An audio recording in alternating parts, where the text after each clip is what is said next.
Endurance Junkie Podcast, episode 17.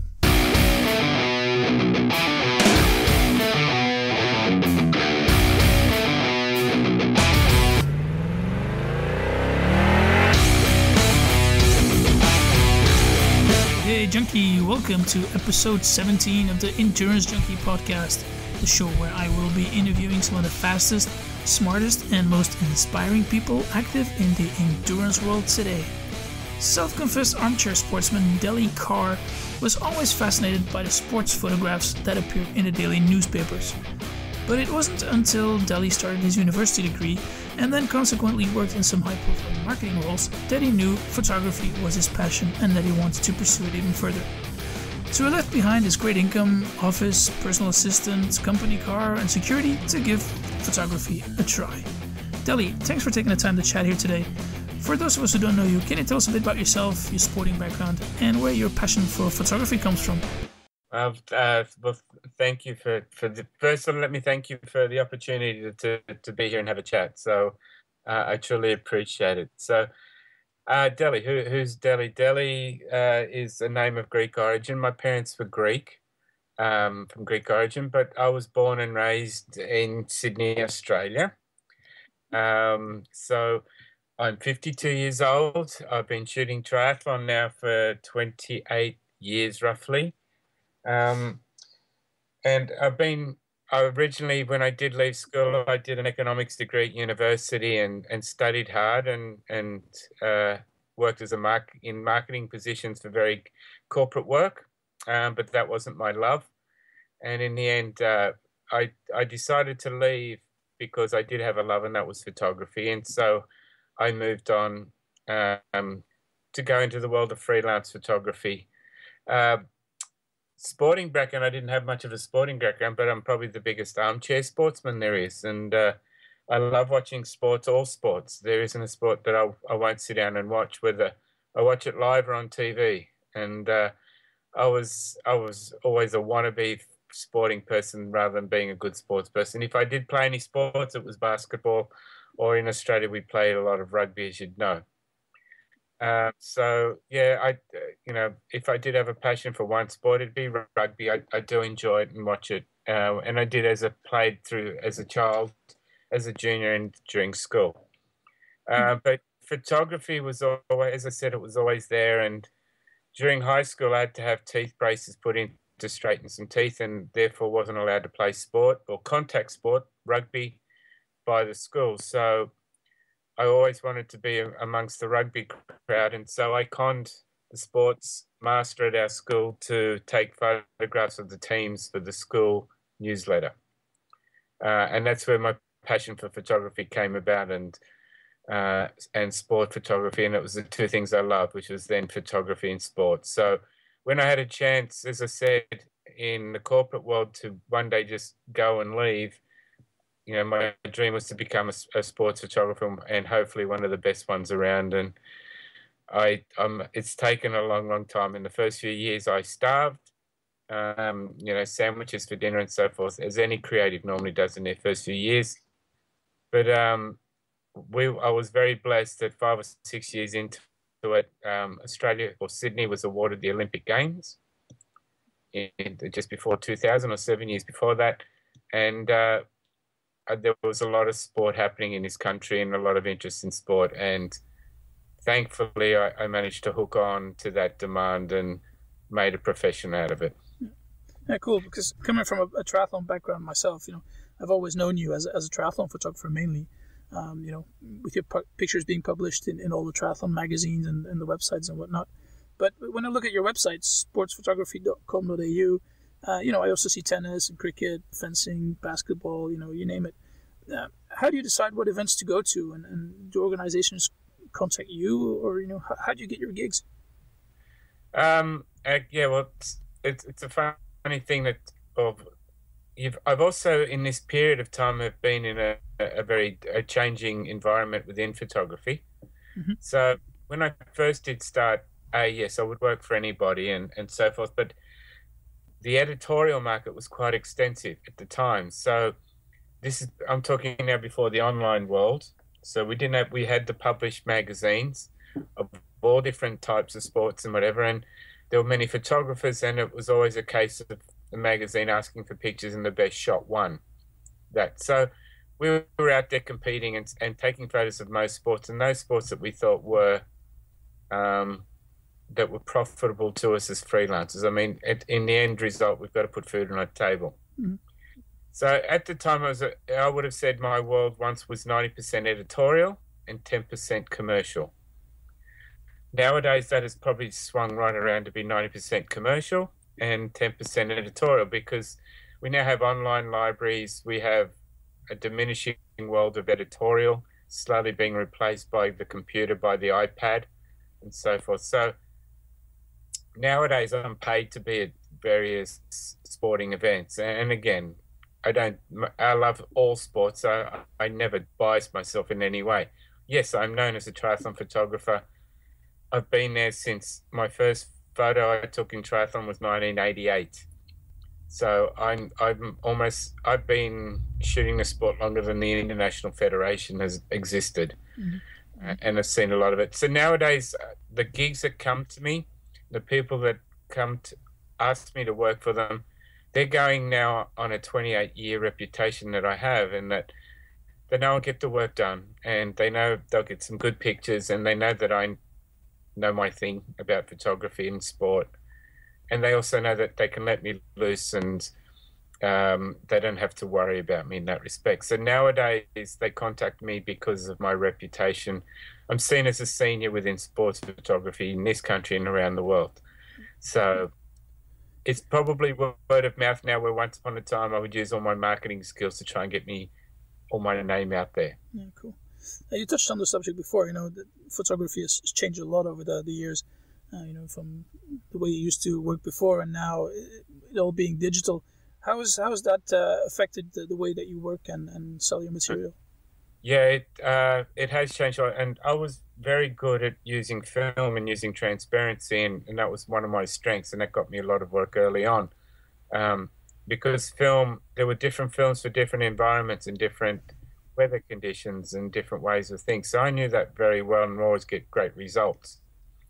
But, at the end of let's say at the end of Kona, at the end of the day, the next day we will walk to a lab and get our films processed, and we would wait for those. It would take hours, maybe days, and then we'd have to sort out the pictures and throw out the rubbish. So the process to get pictures from an event to a client used to take 2 or 3 days. Nowadays, it all seems to be instantaneous. And in fact, I'm sending pictures to clients while an event is on. So my workflow has had to change dramatically, in that they want it for Instagram, they want it for Facebook, they want it for Twitter, they want it for their galleries on their websites nowadays, and they want it straight away. The people want to see it straight away. So my shots of whoever wins Hawaii next weekend, mm-hmm. They'll be up online within minutes. I was at the Commonwealth Games for Australia, shooting the swimming, and yes, on social media, the photos were up within a minute or two after the person won the gold medal. So that has changed my thing, and I resisted that change originally through computers and so forth. I've now grown to love it. I enjoy the technology, the instantaneous of it. And then I know 2 or 3 hours after an event, my work is done. Whereas once upon a time, we always had that little bit over our head that we had to wait 2 or 3 days to get our work done. So we used to go and have a drink after an event. Nowadays, I've got to stay back and work. Yeah. So you do a little bit of post-production, or you try to minimize it? Yeah, I mean, sport. I'm very blessed in sport that we don't need to do a lot of post-production. We can't alter the truth. So yes, maybe lighten the photo or darken the photo, and maybe crop out a bit of the background if there's an ugly garbage bin or something in the back. Mm. But we can't alter the truth. So I can't go changing colors. I can't go changing the drama of the sky, whatever it is that other genres of photographers can do. That's something that you do in commercial work. Yeah. Well, yes. Yeah, only in commercial work where I need to do that. But in my world now, where I have to have photos done within minutes, a little bit of lightening or darkening or whatever it is, and I've got about a minute at the most of post-production on each picture. Yeah. There's a question maybe for the techies amongst us. What gear do you carry around? Okay. Way too much. Uh, well, you're probably aware of that I'm a Nikon ambassador. So brand name wise, I've always been Nikon. Okay. So it's always good in my hand. It's never failed me at any point in time. It's just always felt right. It was like a prestige brand that has always been there. So what gear do I carry around? Okay, well, I carry two professional bodies with me, two camera bodies. Traditionally, I will use one all the time, and the second one is there in case something went wrong. With there, I would have a wide-angle lens, a 14 to 24 mil lens, then maybe a 24 to 70 mil lens, which is what I tend to use off the back of a motorbike during triathlon. Then another 70 to 200, and then a 300 mil. And that'd be my triathlon kit.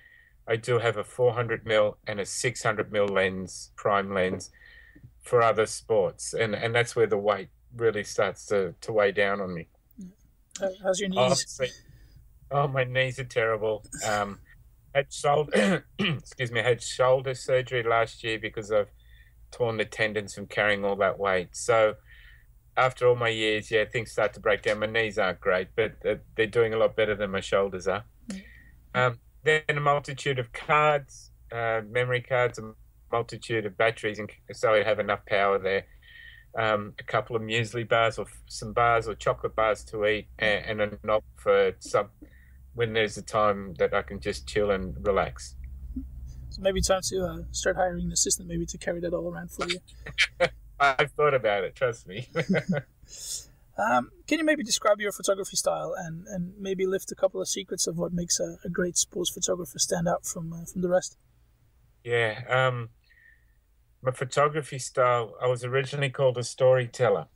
And when I was first employed by the ITU, the International Triathlon Union, to do their work, she said, Lorene had said to me at the time that you are a storyteller, and they wanted me to tell stories as well for them, which was a nice compliment, and they probably brought that home. And I have a feeling that a lot of people do that as well. They hire me. I work for Ironman Asia Pacific, and the same. They hire me to show the essence of an event, to show the essence of the athlete, not just to record it, but to bring out something that people will see. Part of my photography style has to do with the way I look and understand light, and that sort of feature or that talent has only come out in the last 5 or 6 years. And I'm a little bit obsessed about light, and I can see shadow and I can see light probably in different ways to the most people do. So yeah, to make a great sports photographer stand out from the rest, I would say that try and understand the qualities and the way light works and how it will look on film. And there are other things with sports photography as well. There's a little bit of thought process into what will happen and who will do what and how will it look when it happens and can I anticipate it. So that's a bit of experience talking there as well. And one thing when I'm also asked what makes a great sports photograph, I always say that I think a great sports photograph is one that includes a little bit of yourself in it. And that could be a thought. I mean, that could be a physical effort by the photographer or something, as I said, that they look at something and they will anticipate a moment. So that's what makes a great sports photograph in that respect, and a great sports photographer. All right, well, talking about great shots, can you maybe tell us about the ones that you're most proud of? At the moment, or still is, there's one photo that I took way back in 2000. I was very blessed to win the best sports action photo from the Sydney 2000 Olympic Games. I submitted the photo. I didn't expect to win, and it was a shock, but it was a wonderful surprise. So that was my home games as well. That was at the Olympic Games within my own city, so that made it a little bit more proud in that respect. And so I had a rare day off at the Olympic Games, so I decided to try and go and do some artistic pictures, I guess, and try and do some sports that I don't normally have the chance, and that's taekwondo and weightlifting and fencing, and they're all in halls in this Darling Harbour area of ours, and they're all next to each other. So I said, I'll kill quite a few birds with one stone by going there for the day and shooting all these different sports. So it's come 10 o'clock in the evening. I'm exhausted. I'm tired, wanting to go home, and I walk past a hall. One of the halls, I could hear a lot of cheering. I stick my head in. It's a gold medal fencing match, and there's only a couple of points to go. And I said, well, okay, maybe I'll be there for when the winning strike's made, and I'll get the classic one fencer is happy, one fencer is sad picture. And so I loaded film. It was film at the time, popped it in, and there's only 1 point left. And after a little bit of eyeing each other off, both fencers, one was from China and one was from France, lunged at each other, hit each other almost instantaneously, and they both turned to the judge thinking they'd won the gold medal. The judge, luckily enough, was standing right in front of me, so they looked like they're looking straight down my barrel of the lens. Now, it was the picture, that was my first frame that I took, the one that actually won the award in the end. And I rattled off that whole roll of film, 36 frames at the time, end of roll. It was my only roll, and then walked out. So I'd been at fencing for 5 minutes in total, and I ended up winning. And that was the first time I'd photographed fencing. So I wasn't a very experienced fencing photographer. But the photo that did win was rare in that, and it is on my website on sportsphotography.com.au. They both ripped off their fencing masks, so you can actually see the emotion, which is obviously they both thought they'd won the gold medal. They're both arms in the air. They've thrown their gear aside. So it was quite rare to see the emotion, because 9 times out of 10 they leave their masks on. And in this instance, we had 2 athletes thought they'd won the gold medal. So it was I didn't know at the time, but it was a very rare photo in fencing. Traditionally, best photo of an Olympics is normally the 100 meters with so-and-so, Usain Bolt or whoever crosses the line. It's always a historic moment, but in this instance, because of the uniqueness of this picture, it won me that award. And I'm still introduced by people to other people as the guy that won the photo from the Sydney Olympic, best photo at the Sydney Olympic Games. Oh, cool. I'll definitely. Sorry, go ahead. Probably going to be on my gravestone when I finally go to heaven. I'll look it up on your website and put the link in the show notes. That would be cool. Yeah. So I thought you were gonna say there was a photo by Kathy Freeman or something, because that was pretty epic. In 2000. And that's what I would have expected. They're not necessarily the best photos, but they're of an important moment, and that's what I expected. And no, it was along those lines. Yeah, it was a different photo altogether, fencing. Maybe any horror stories about lost film or broken memory cards or things that have gone wrong? Well, memory cards weren't great at the start of my career, and sometimes yes, they would fail. I do remember Ironman New Zealand. Sadly, I put all the images on one card, and that failed on me and lost the whole day's work in that. So I've done processes to stop that happening, although memory cards nowadays are quite stable. But one story that stands out, and I'm talking about triathlon in the days where maybe athletes and hangers-oners like myself didn't take it that seriously, went to a nightclub the night before a race and with some athletes. And had a good evening, and it was time to leave the disco to go to the actual race. So we went back, had showers. We probably had a few too many beers as well. And I shot half of that race that day without putting film in the camera because my mind wasn't quite on the job. So I realized halfway through the bike that I said, this is an extraordinary long length of film, and I realized that I hadn't even put film in the camera at the time. So that's a funny story, but it was very embarrassing when I had to go to the magazines afterwards and say I got nothing from the swim and half of the bike. Oh, I can imagine that. All right, well, Kona's coming up next week. I'm thinking, are you going? Yes, I am. How many times have you covered that race? I've been to every race since 1993, so that makes it 22 years. Cool. What does your day look like when you cover that race? Yeah, Kona Kona is very special. It always is a special race, and in the world of triathlon, yeah, it's your top three, one of the top 3 days in triathlon every year. So I know that the evening before I'll be nervous.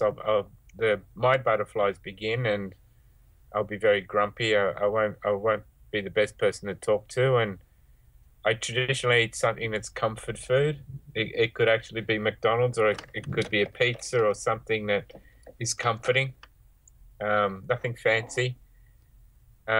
Just so that I'll be a bit more relaxed. I won't sleep well that night either. I'll continually wake up through the night, waiting for the alarm to go off. So I'm up about an hour and a half or two early, get all my gear, get through it properly. Hopefully it's not raining. I don't have to get rain gear and such out. And then it's the walk to the swim start and begin my day. And shoot it as I see it. I don't normally go in with a plan. It gets harder each year, obviously. I've been there for 20 so many years, so it's harder to see something new, and I think I've done everything I can in that race. We have different athletes, and we do have different scenarios and how the race plans out, so I've got to think of shooting it that way. I do take 2 breaks during the race, and when they're off Alihi and going up into Palani, I remember, but when they head up, I normally stop up with my motorbike driver and have something to eat for breakfast and a drink, and have a chat with him and wait till they're going back into town, and I catch up with them again. So I try and pace it a bit better. There are many times where I've not eaten and not drunk and ended up, fatigued just like the athletes. Yeah. So I've got to plan it slowly and so forth, and try not to panic. It's a long day for a photographer as well as the athlete. So it's a long day. Nowadays, as I said, when the men's and women come across, I have to put pictures up on the internet or send photos back to Australia of the winners if they're Australian, to all the major media around here. When my online work's done, then I head back out, and hopefully I can do some sunset pictures and whatever. Mm-hmm. I don't normally go into the night like I used to. And again, at the end of my day, when I think the sun has gone down and I'm happy with everything, then go and have something, a nice meal, a beer, and relax and get to bed quite late. So, and if I get the chance and I'm feeling okay, I'll end up going back to the finish line area for the last few finishes. How do you manage following both the men's leaders and the women's leaders? Yeah, it's so hard now. It does get hard, but there are points on the course that they do intersect. They're running out onto the run course while the others are coming back in. So I've got to plan it like that. But from very early on in the run, I then lose contact with the ladies. I've got to chase the men, get into points ahead of them for the run, shoot the men. If I can, on the way back into town and the girls are coming out on that lap to the energy lab, then maybe I'll pull over, depending on what the state of play is and how long I've got to get back to the finish. So it's a bit of a juggle. That's where a lot of my stress is, in that point where do I stop again for the ladies or do I go back into town and beat them? I got to be there for the finish. So the girls I normally on the bike, I normally start first. I work my way from the back of the field to the front of the field. So I make sure that when I'm out on the bike that I start with top 15 women and work my way up. Right. So it's a planning thing. It's not the easiest, and depending on how the day is going, is how I play. But yeah, hard call, bad call. I have to be there for the finish, so sometimes I have to sacrifice not photographing the ladies. Yeah, makes sense. Well, good luck. Good luck this year. Thank you. Looking forward to what you produce. The last question that I basically have is, like, most races nowadays, they offer like a gallery of race pictures to the athletes during their event, and that people can purchase on sites like marathonphotos.com and Finisher Pics. And the quality of these shots is not pretty good. And I guess it's not easy for photographers to shoot this because they have to shoot like 100 or maybe 1,000 of athletes. Can you maybe give us a couple of pointers that the support crew of an athlete can use to get a couple of great shots of their loved one in action? Sure. I do remember early on in my career, someone said to me, always keep the background simple. And so try and find a nice place that when your loved one comes past, it's a nice, easy background. Don't have a garbage bin or a couple of parked cars. Have some lava in the background or some water in the background or palm trees that says Kona. So that's a nice way to start that one. Wait for them and be patient. Just don't try and run with them. Get in front of them and wait till they get there. And take your time. Practice on a couple of people before they come through. But you're blessed in Hawaii with wonderful backgrounds, as I said, wonderful light. I can't recall when it last rained there, but be ahead of them. Be calm when they come through, and then when they pass you can scream all the encouragement you want. I see too many people screaming and trying to take a photograph, or screaming and then try and take a photograph.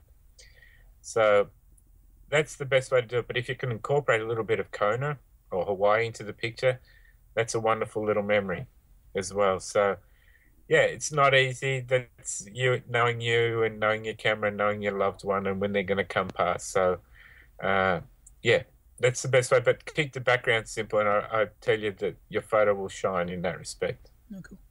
My brother-in-law is a photographer as well, and he's been doing some of the shots that I use for my products on the website. Okay. And he always sort of tilts the camera slightly to give a sort of a speed effect. Of course, yeah, and you can make it also look harder on a bike by tilting it, looking like it's going uphill as well. So little tricks that you can use, of course, but a little tilt here and there, there's no harm in that. Yeah, cool. All right. Thank you very much for your time, Deli. How can people get in touch with you if they do that? Thank you. It's funny, I'm starting to get a decent following on Instagram, and I don't know if people know, but they're calling me the Photo Ninja now. Those who have seen me on the course, I wear black on the course, so people say that I'm now the ninja, photo ninja. So my Instagram numbers are moving very quickly and a lot more followers, because I think people want to see my work and see my triathlon work and see my photography. So if you look up Delhi Photo Ninja on Instagram, you can follow me where I go around the world. I had an amazing year this year with Winter Olympics and Commonwealth Games and Football World Cups, and so you can see where I head and where the little ninja goes. So Delhi Photo Ninja on Instagram or Facebook, I'm known as, or Delhi Carr, the sports photographer. Again, same, I keep people in touch of what I'm shooting and my favorite pictures. And Facebook, Instagram, what else? And my website, sportsphotography.com.au. All right, cool. I'll definitely make sure to put those in the show notes. I appreciate that. Thank you. Anything else you want to plug? No, that's it. I if I may just have a few minutes, or a minute, just to say thank you to the whole triathlon community. They embrace what I do, and I have fans and people want to get photos with me when I'm on the course, and it's quite humbling that I do something that I love so much and it gives so much joy to everyone, and triathlon particularly. It's a big part of my world. It's another family. I do have a family, and I also have a second family, and that's triathlon. So, I travel the world. I see the world. There isn't a person I don't know in any country around the world that I can have dinner with. So, if I'm not plugging anything, I just wanted to say thank you to people like yourself and people that call out my name when I'm on a course and stuff like that, because they know who I am. So, although they're calling me the ninja now, but still they call out Delhi as well. Just wanted to say thank you. I'm very blessed. I'm very lucky. Cool. Thank you very much. All right. All right. Thanks for your time, Delhi. Much appreciated. Pleasure, and thank you again for the opportunity. Cheers.